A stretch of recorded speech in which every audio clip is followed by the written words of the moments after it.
commençons à parler ce matin de la récompense. La récompense qui est rattachée à l'accomplissement ou à la réalisation de bonnes œuvres.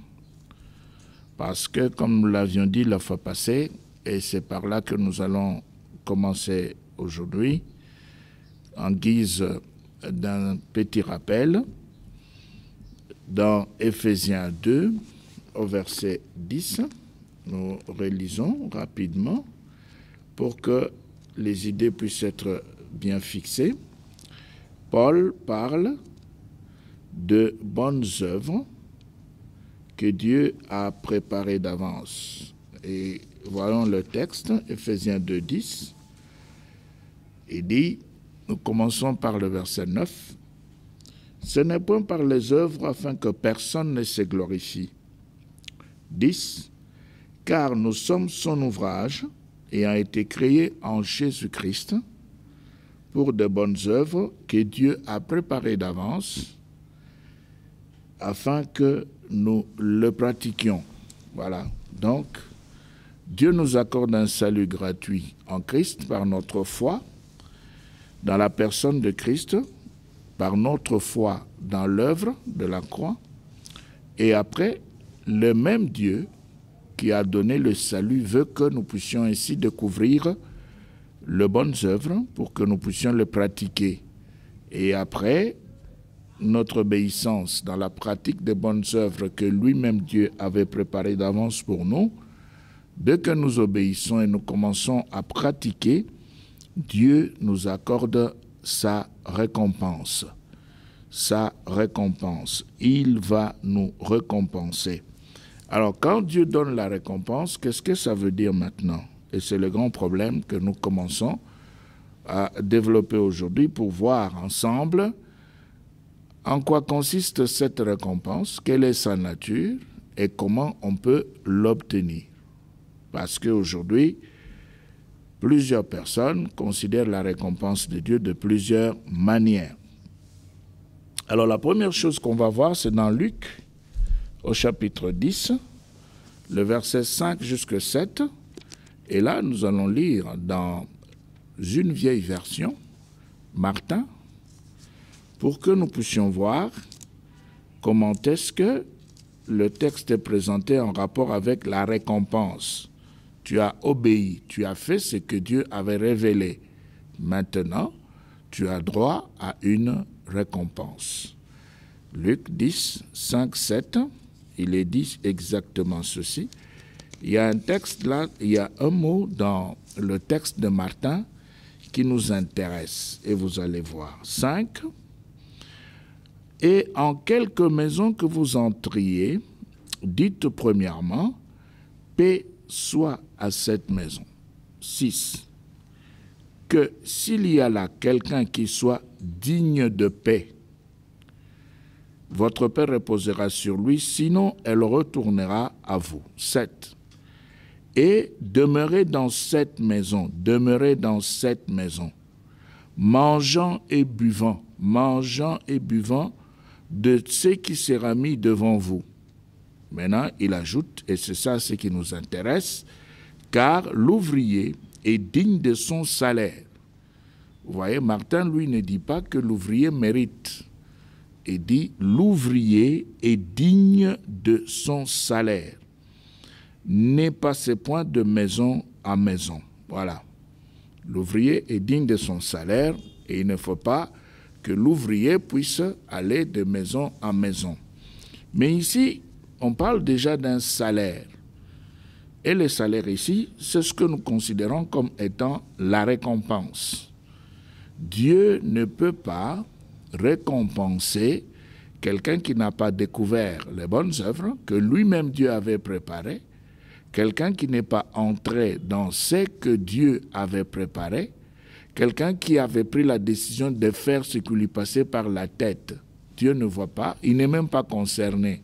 Il ne voit pas comment est-ce qu'il peut s'approcher pour pouvoir récompenser ce qu'il n'avait pas commandé ou ce qu'il n'avait pas demandé. C'est pourquoi dans Chouraki, si nous reprenons Luc 10, dans Chouraki, vous allez entendre comment est-ce que c'est traduit l'ouvrier a une certaine valeur. Et la valeur de l'ouvrier, c'est toujours par rapport à la révélation.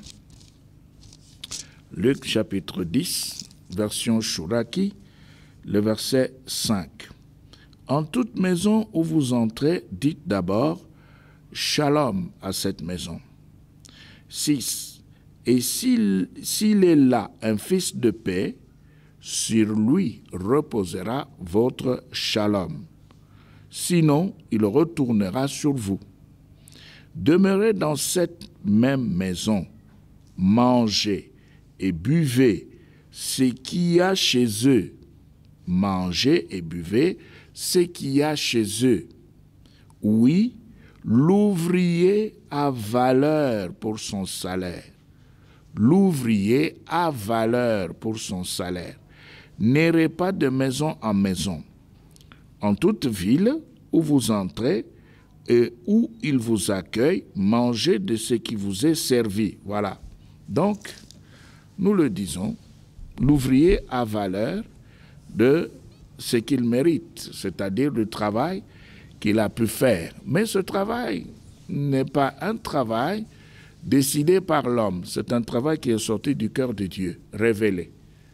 Révélé. C'est ce que nous avions dit la fois passée, parce que c'est une rémunération. Rémunération. Et Dieu ne peut pas rémunérer ce qu'il n'a pas commencé. Hébreu. Nous allons dans Hébreu. Dans Hébreu, au chapitre 10, nous commençons toujours aujourd'hui avec Martin. Nous commençons avec Martin. Hébreu 10, et nous lisons le verset 35. Et il est dit, « Ne perdez point cette fermeté que vous avez fait paraître et qui sera bien récompensée. » Vous voyez, Martin lui parle de la récompense. Il dit « bien récompensée ». Pourquoi? Parce que c'est ce que Dieu fait. Salut gratuit, par la foi en Christ, par la foi dans l'œuvre, et puis on reçoit la révélation de bonnes œuvres et on commence à les pratiquer et Dieu vient récompenser. C'est comme ça que ça marche et c'est ça le schéma même de Dieu. Dans Hébreu 11, 26, il est dit, 11, 26, il est dit, « Et ayant estimé que l'opprobre de Christ était un plus grand trésor que les richesses de l'Égypte, parce qu'il avait égard à la rémunération. » Et si nous voulons avoir ici un texte bien fourni et bien expliqué, nous allons dans Français courant, Hébreu 11, 26, dans Français courant, et là nous avons quelque chose d'autre et de plus fourni. Hébreu 11, 26, Français courant, on nous parle ici de la foi de Moïse, et on nous dit ceci au verset 26.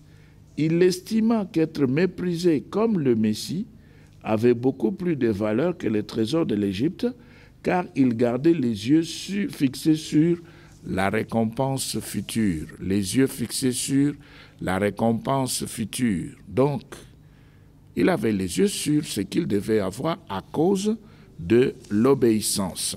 Alors, nous continuons en disant ceci. Si on n'est pas dans ce que Dieu avait révélé, eh bien, on ne peut être récompensé, si pas par soi-même, parce qu'on est en train de faire ce qu'on a voulu faire, mais alors là, on pourra être récompensé simplement par les hommes, parce qu'on a voulu faire plaisir aux hommes. Mais si on se retrouve dans ce que Dieu avait effectivement commandé, eh bien, on a la récompense de Dieu. Parce que Dieu ne peut que récompenser l'obéissance à ses recommandations. Dans 1 Corinthiens 9, 7 jusque 12, nous rentrons dans Zégon 1910, les textes que tout le monde possède. 1 Corinthiens 9, nous allons voir ensemble comment Paul présente la récompense, déjà ici, et dit ceci au verset 7, « Qui jamais fait le service militaire à ses propres frais ?» Donc vous ne pouvez pas faire le service militaire en vous payant vous-même. Qui est-ce qui plante une vigne et n'en mange pas le fruit? Donc, si vous avez planté, vous avez droit aussi à une part dans la récolte. Qu'est-ce qui fait paître un troupeau et ne se nourrit pas du lait du troupeau? Donc, vous pouvez paître un troupeau et puis avoir un pourcentage dans le lait du troupeau. 8. Paul dit, « Ces choses que je dis n'existent-elles que dans les usages des hommes? La loi ne les dit-elle pas aussi? » La loi, la Torah. La loi, la Torah. Dans Shuraki, on parle de la Torah. La Torah ne les dit-elle pas aussi? Et au verset 9, il est dit, « Car il est écrit dans la loi de Moïse, tu n'amuseras point les bœufs quand ils foulent le grain. Dieu se met-il en peine des bœufs? 10. Ou parle-t-il uniquement à cause de nous? Oui, c'est à cause de nous qu'il a été écrit que celui qui laboure doit labourer avec espérance, et celui qui foule le grain, fouler avec l'espérance d'y avoir part. » Maintenant, au verset 11, et c'est là Paul montre maintenant que lui aussi avait besoin d'une certaine récompense. Il est dit au verset 11, il dit, « Si nous avons semé parmi vous les biens spirituels, est-ce une grosse affaire si nous moissonnons vos biens temporels? » Nous relisons le verset 11. « Si nous avons semé parmi vous le bien spirituel, est-ce une grosse affaire si nous moissonnons vos biens temporels? » Donc, c'est le problème de la récompense, qui ne se crée que par l'obéissance aux bonnes œuvres que Dieu avait préparées et révélées par son esprit. Mais maintenant, si on sort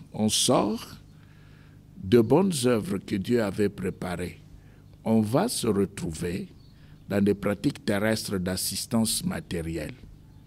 Pratiques terrestres d'assistance matérielle. Même si, dans Actes des Apôtres, après la conférence de Jérusalem, on avait demandé à ce que le païen puisse continuer à s'occuper des pauvres. Nous allons voir ce texte ensemble dans les Actes des Apôtres au chapitre 15. Nous prenons ici le verset 24 et nous descendons. Actes des Apôtres, chapitre 15, à partir du verset 24. « Ayant appris que quelques hommes partis de chez nous et auxquels nous n'avions donné aucun ordre, vous ont troublés par leur discours et ont ébranlé vos âmes. Nous avons jugé à propos, après nous être réunis tous ensemble, de choisir des délégués et de vous les envoyer, avec nos bien-aimés Barnabas et Paul, ces hommes qui ont exposé leur vie pour le nom de notre Seigneur Jésus-Christ. 27. Nous avons donc envoyé Jude et Silas, qui vous annonceront de leur bouche les mêmes choses. 28. Car il a paru bon au Saint-Esprit et à nous de ne vous imposer d'autres charges que ce qui est nécessaire. 29. Savoir de vous abstenir de viande sacrifiée aux idoles, du sang, des animaux étouffés et de l'impudicité, choses contre lesquelles vous trouverez bien de vous tenir en garde. Voilà. Donc ici, on demande à ce que les païens qui venaient de croire puissent s'abstenir de viande sacrifiée aux idoles, du sang, des animaux étouffés et de l'impudicité. Donc, ils devaient s'éloigner de ces choses. S'éloigner de ces choses et s'occuper aussi de pauvres. Voilà. Alors, maintenant, le grand problème, c'est que si Dieu n'a pas démarré une entreprise, si on n'a pas réussi à pouvoir découvrir les bonnes œuvres que Dieu avait préparées d'avance, eh bien, nous nous répétons, Tout ce qu'on va faire sur la terre, ce sera certainement la bienfaisance. Certainement, c'est la bienfaisance, parce qu'on va assister le pauvre, les malheureux, on va leur donner à manger, on va leur donner des vêtements, on pourra même penser au logement, à l'encadrement, mais tout cela, ce sera simplement dans le cadre d'une bienfaisance terrestre humaine. Ça n'aura pas d'impact chez Dieu, ça ne concerne pas Dieu. Nous avons sur la terre plusieurs associations, ONG. Nous avons des mouvements qui travaillent pour le pauvre, pour le malheureux. Nous avons plusieurs organisations philanthropiques qui travaillent pour ça. Ça n'a rien à voir avec Dieu. Ça n'a rien à voir avec Dieu. C'est, par exemple, dans le cadre d'un programme politique d'un gouvernement, la solidarité nationale. C'est-à-dire, il y a, par exemple, une partie du pays qui est dans le besoin, eh bien, on peut faire une collecte. On peut faire une collecte pour assister, pour soutenir, pour soulager la misère, pour donner ce qu'on appelle vivre et non vivre. On donne cela pour assister, ça n'a rien à voir avec Dieu. C'est le cœur de l'homme. Ce qui intéresse Dieu est commandé par l'esprit qui se trouve dans le croyant. C'est l'esprit qui commence par le ministère, par le don spirituel, par la manifestation des fruits de l'esprit, pour finir par pouvoir donner maintenant le bien matériel, l'assistance. C'est cela ce qui intéresse Dieu. Et c'est pourquoi, dans cette logique-là, nous pouvons facilement comprendre ce qui s'est passé dans Matthieu 25. Nous préférons lire ce texte dans King James. Dans King James, nous prenons Matthieu 25. Matthieu 25, et là, nous avons d'abord, nous allons sauter parce que le texte est long. Nous allons sauter. Il est question du jugement des nations. Parce que c'est le texte qu'on utilise souvent pour visiter les prisonniers. Là où Christ avait dit, voilà, j'étais en prison et vous étiez venu me visiter, j'avais faim, vous m'avez donné à manger, j'étais nu et vous m'avez habillé, j'avais soif et vous m'avez donné à boire. Voilà. Et c'est le texte qu'on utilise souvent pour aller visiter les gens et assister les malheureux. Et quand on le fait, on croit qu'on a servi Dieu. Quand on le fait, on croit qu'on a obéi à la parole de Dieu. Et pourtant, dans Matthieu 25, verset 40, Matthieu 25, verset 40, Jésus est clair. Écoutez ce qu'il dit au verset 40. Il dit ceci, voilà, 40.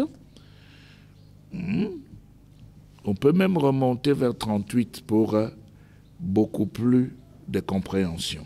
Il dit, « Quand avons-nous vu étranger et t'avons accueilli, ou nu et t'avons vêtu? Ou quand avons-nous vu malade ou en prison et sommes-nous venus vers toi ?» Voilà. Ce sont les justes qui posent la question. Parce qu'ils ne comprennent pas. Ils ne comprennent pas et ils ne pouvaient pas comprendre. Parce que Jésus, la pensée qu'il était en train de développer ici, n'avait rien à voir avec les pratiques ordinaires terrestres, les pratiques charnelles, les pratiques qui distraient les hommes dans les églises, dans les différents mouvements que nous avons sur la terre. On se déplace, on fait ce qu'on veut et on dit qu'on a servi Dieu. Alors, maintenant au verset 40. Et le roi répondra et leur dira, « En vérité, je vous dis, d'autant que vous l'avez fait envers l'un de ces plus petits de mes frères, vous me l'avez fait à moi. » Vous me l'avez fait à moi. C'est-à-dire, si on le fait pour les frères de Christ, eh bien, là, on peut croire qu'on l'avait fait pour Christ. Et ça veut aussi dire que les bonnes œuvres sont orientées vers Christ. Les bonnes œuvres sont orientées vers Christ. Ah, ça va poser beaucoup de problèmes. Parce que, comment est-ce que l'Esprit de Christ peut susciter? Et ce que l'Esprit a suscité, c'est pour l'Esprit. Oui, ce que l'Esprit a suscité, c'est pour l'Esprit. C'est Dieu qui commence, et il ne commence pas pour faire plaisir à un homme, il commence pour lui-même. C'est cela.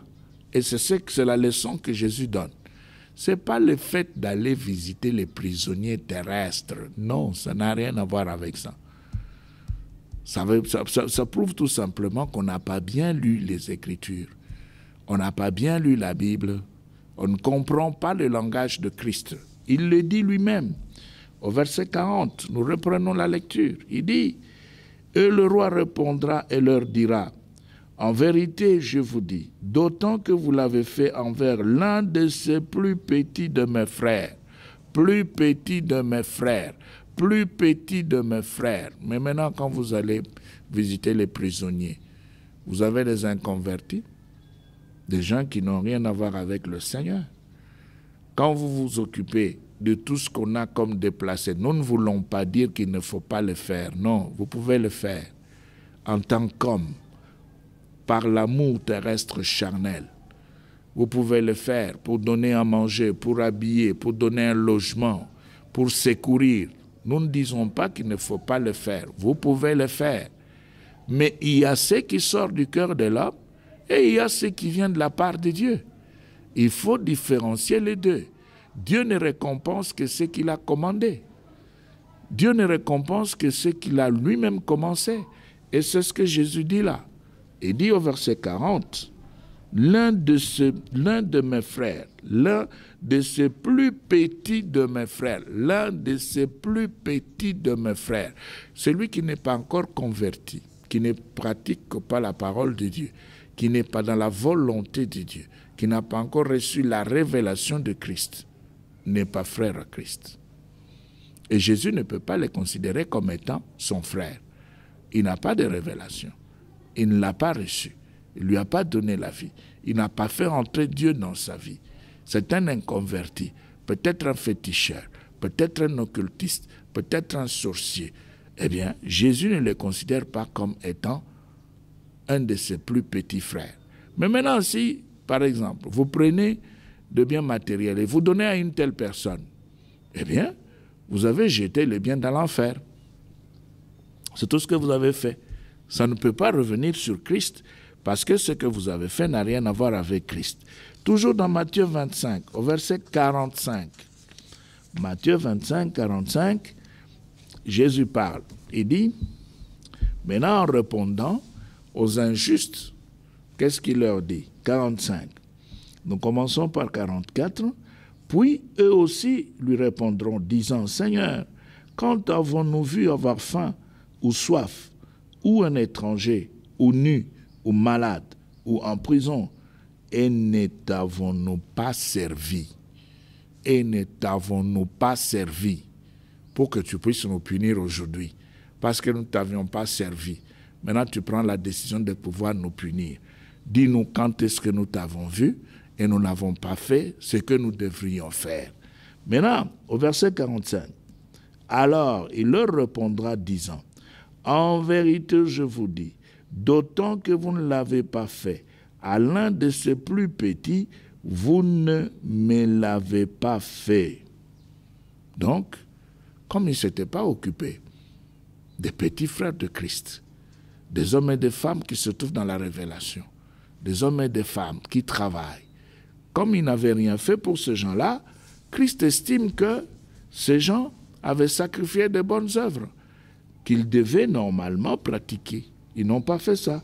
Et au verset 46, « Et ceux-ci iront au châtiment sans fin, mais les hommes droits à la vie éternelle. » Au châtiment sans fin et les hommes droits à la vie éternelle. Donc, les bonnes œuvres qui provoquent la récompense, ce sont des œuvres pratiquées en commençant par l'Esprit de Christ pour justement le Christ. Si vous commencez avec l'Esprit de Christ, et ce que vous faites, vous allez le faire pour les frères ou les petits frères de Christ. Les frères ou les petits frères de Christ. Eh bien là, maintenant, nous sommes simplement dans l'Église. Nous sommes dans l'Église. Tout ce qu'on fait, dans le cadre des bonnes œuvres, ça doit être fait dans l'Église parce que les justes, nous le trouvons dans l'Église. Et c'est pourquoi nous disons que Dieu ne peut récompenser que les bonnes œuvres qu'il a provoquées pour ses serviteurs. Nous nous répétons, pour ses serviteurs, c'est-à-dire, si vous avez des choses à faire, avant de pouvoir vous occuper d'autres personnes, d'abord les serviteurs de Dieu. D'abord les serviteurs de Dieu. Pourquoi? Parce que ce sont des gens qui pratiquent la volonté de Dieu. Ce sont des justes qui pratiquent la volonté de Dieu. Ils sont en train de vivre la parole de Dieu devant les hommes sur la face de la terre. Et il faut commencer avec eux. C'est ce que Paul dit, nous le lisons dans Galates, au chapitre 6. Galates 6, 9, 10, 2 1910, écoutez, il est dit au verset 9. Ne nous lassons pas de faire le bien, car nous moissonnerons au temps convenable, si nous ne nous relâchons pas. Verset 10. Ainsi donc, pendant que nous en avons l'occasion, pratiquons le bien envers tous, et surtout envers le frère en la foi. Voilà. Nous relisons le verset 10. Ainsi donc, pendant que nous en avons l'occasion, pratiquons le bien envers tous et surtout envers le frère en la foi. On peut faire du bien à n'importe qui, mais il est recommandé de pouvoir faire plus du bien devant les frères qui sont dans la foi avec vous, devant les frères qui partagent la même révélation avec vous. Les serviteurs de Dieu, ce sont ces gens-là qui doivent commencer, disons, qui constituent la première catégorie de bénéficiaires. Si vous avez des choses à faire, d'abord les serviteurs de Dieu, d'abord les serviteurs de Dieu. Galates 6, nous lisons dans français courant pour une meilleure compréhension. Le texte dit ceci au verset 10. 9, on nous dit: ne nous lassons pas de faire le bien, car si nous ne nous décourageons pas, nous aurons notre récolte au moment voulu. 10. Ainsi, tant que nous en avons l'occasion, faisons du bien à tous. D'accord. À tous, d'accord. C'est-à-dire, nous ne vous interdisons pas d'assister les gens dans l'environnement de l'Église, dans l'environnement de l'Assemblée, là où le ministère est exercé. S'il y a de besoins, eh bien, l'Église doit faire quelque chose. Mais il y a une priorité. Paul dit: ainsi, tant que nous en avons l'occasion, faisons du bien à tous et surtout à nos frères dans la foi. Voilà. Surtout. C'est-à-dire, ici, les frères dans la foi, ce sont les serviteurs que nous avons dans nos assemblées, qui pratiquent la volonté de Dieu, qui se dépensent pour le royaume de Dieu. Alors, ce sont ces gens-là qui doivent normalement bénéficier ou constituer la première catégorie de l'assistance, du soutien, parce que ils sont en train de faire la volonté de Dieu. Ils sont en train de pratiquer la volonté de Dieu. Alors, maintenant, il y a une autre situation qui se trouve dans 2 Corinthiens, chapitre 8. Et vous allez voir pourquoi nous disons qu'il faut commencer avec les serviteurs de Dieu. Paul dit ceci dans 2 Corinthiens, chapitre 8, 1 et 2. Il dit: nous vous faisons connaître, frères, la grâce de Dieu qui s'est manifestée dans les églises de la Macédoine. La grâce de Dieu qui s'est manifestée dans les églises de la Macédoine. Au verset 2. Maintenant, il nous explique cette grâce-là qui s'était manifestée. Qu'est-ce qu'il dit? Ce n'était pas ici une grâce pour le libertinage. Maintenant, écoutez. Au verset 2. Au milieu de beaucoup de tribulations qui les ont éprouvées, leur joie débordante et leur pauvreté profonde ont produit avec abondance des riches libéralités de leur part. Ah, ils étaient dans une pauvreté profonde. Pauvreté profonde. Mais malgré cette pauvreté profonde, ils vont assister. manifester, donner des riches libéralités. Des riches libéralités.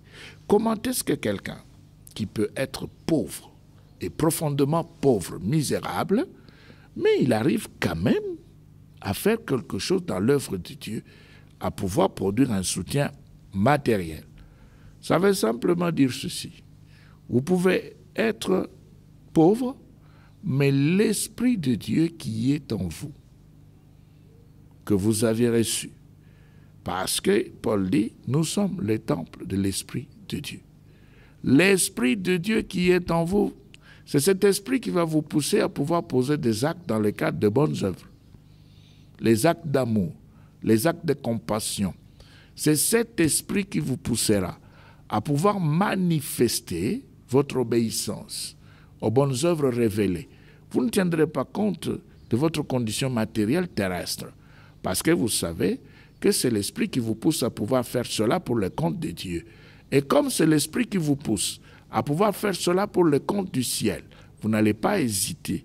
Et c'est pourquoi les églises de la Macédoine, ces églises qui étaient dominées par une pauvreté profonde, ces églises s'étaient quand même décidées de pouvoir produire des riches libéralités.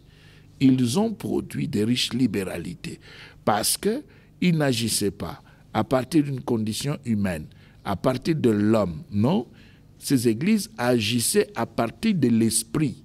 C'est l'esprit qui était en train de commander. C'est pourquoi nous avions dit la fois passée que les bonnes œuvres, quand nous avions parlé de Christ comme étant le modèle des bonnes œuvres par excellence, nous avions montré l'agir apostolique dans la personne de Christ, l'agir prophétique dans la personne de Christ, l'agir évangélique dans la personne de Christ, l'agir doctoral et pastoral dans la personne de Christ. Nous avons démontré cela. C'est l'Esprit de Dieu qui pousse dans le ministère révélé à poser des actes, et après, c'est le même esprit qui fait utiliser le don. C'est le même esprit qui va produire le fruit des Galates 5, 22. Le fruit des Galates 5, 22, c'est l'image de Christ. C'est Christ, c'est le caractère chrétien. Mais maintenant, par rapport à ces caractères chrétiens, on va assister. Et c'est pourquoi les églises de la Macédoine, qui étaient dans une pauvreté profonde, eh bien, ces églises vont produire des riches libéralités. Parce que ces églises n'agissaient pas de par l'homme. De par l'homme. Il n'y avait aucune décision humaine. Ces églises étaient en train d'agir de par l'Esprit de Dieu. De par l'Esprit de Dieu. Et à cause de l'Esprit de Dieu, ces églises ont pu produire des riches libéralités. Et ils ont donné ce qu'ils pouvaient donner parce que cette bienfaisance ne sortait pas du cœur de l'homme, mais c'était une bienfaisance dictée par l'Esprit. Dictée par l'Esprit. Et c'est pourquoi ils ont fait cela. Ils ont donné ce qu'ils pouvaient donner. Nous continuons et nous allons voir ensemble maintenant la nature, la récompense. Bon, cette récompense, bien sûr, à certains moments, dans les Écritures, cette récompense est appelée bienfaisance. Dans Hébreux 13. Dans Hébreux 13, nous lisons ceci, 1 jusqu'à 3, il est dit, « Persévérez dans l'amour fraternel. N'oubliez pas l'hospitalité, car, en l'exerçant, quelques-uns ont logé des anges sans le savoir. » Vous voyez? Donc vous pouvez toujours le faire. On ne vous interdit pas, faites-le. Nourrissez les gens, nourrissez les affamés, donnez un logement aux sans-abri, habillez les personnes sans vêtements, faites-le, on ne vous interdit pas. Mais ici, on est en train de vous aider à pouvoir aller un peu plus loin, à pouvoir savoir qu'il y a deux choses qui peuvent se faire de par l'Esprit de Dieu et il y a deux choses qui peuvent se faire de par l'Esprit de l'homme, de par l'énergie humaine. Voilà. Alors, au verset 3, Paul, il est dit, souvenez-vous des prisonniers, comme si vous étiez aussi prisonniers, de ceux qui sont maltraités, comme étant aussi vous-même dans un corps. Voilà.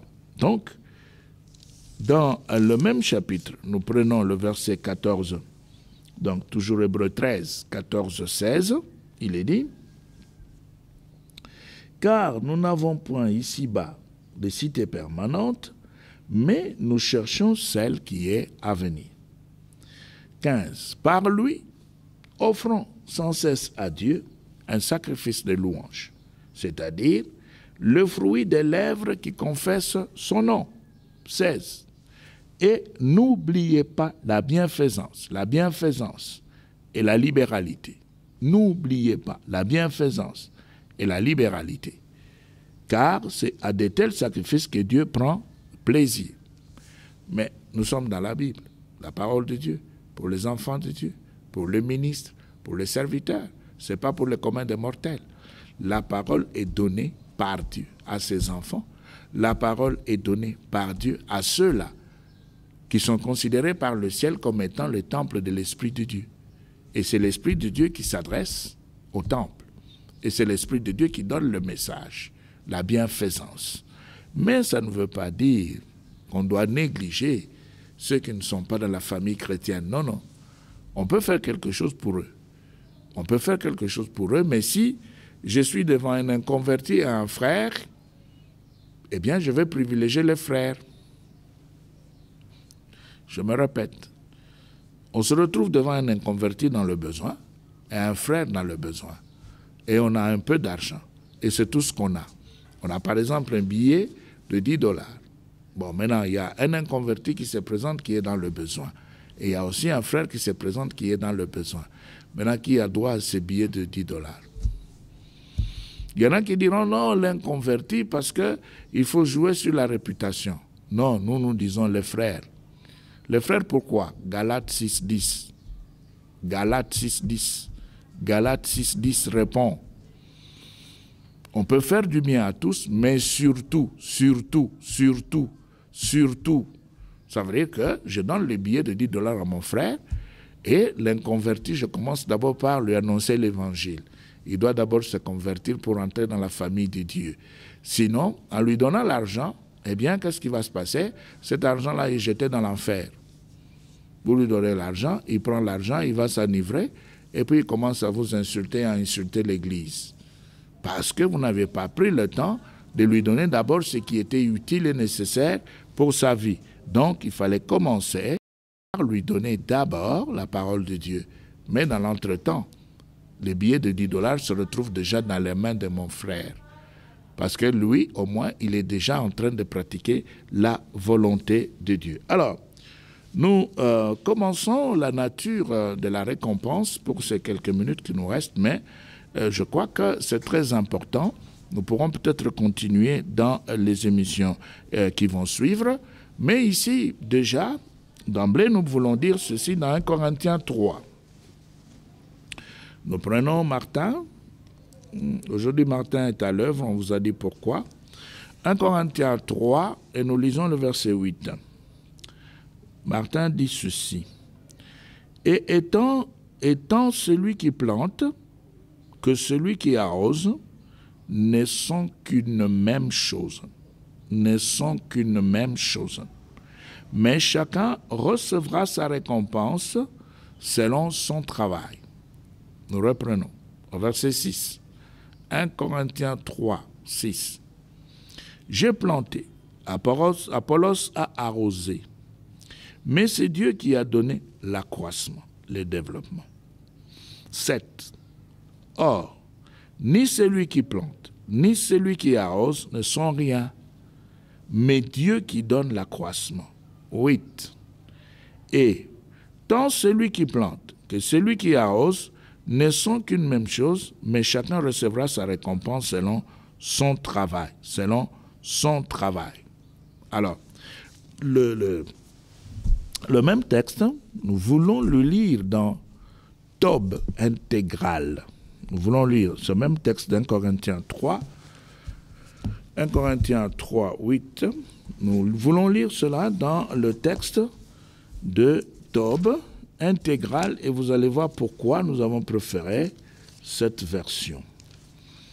1 Corinthiens chapitre 3, Oui, voilà, on va trouver ça tout de suite.